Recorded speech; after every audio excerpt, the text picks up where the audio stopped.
Automaton is a row of cells.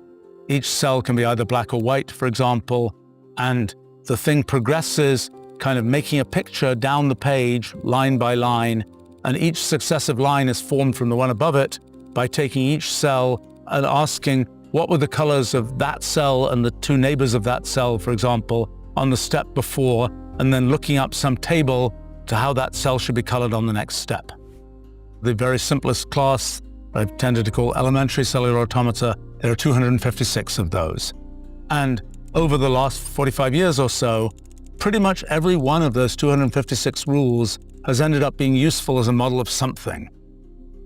My kind of all-time favorite is Rule 30, which has the feature that the numbers kind of just come from taking the number 30 and writing it out in binary, and that's a representation of what this rule actually does in terms of black and white cells and so on.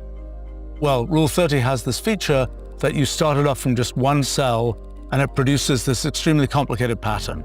Some aspects of the pattern, it's kind of regular on one side, but if you look, for example, at the center column of this triangular kind of pattern, the center column, for all practical purposes, looks completely random.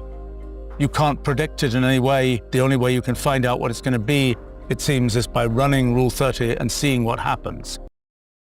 Rule 30 is one of the most famous and striking cellular automata discovered by physicist and mathematician Stephen Wolfram in 1983. What makes Rule 30 so fascinating is that it produces intense, chaotic complexity from a set of incredibly simple rules. It is a prime example of how random-looking behavior can emerge from completely deterministic systems. Here is how it works, broken down step by step.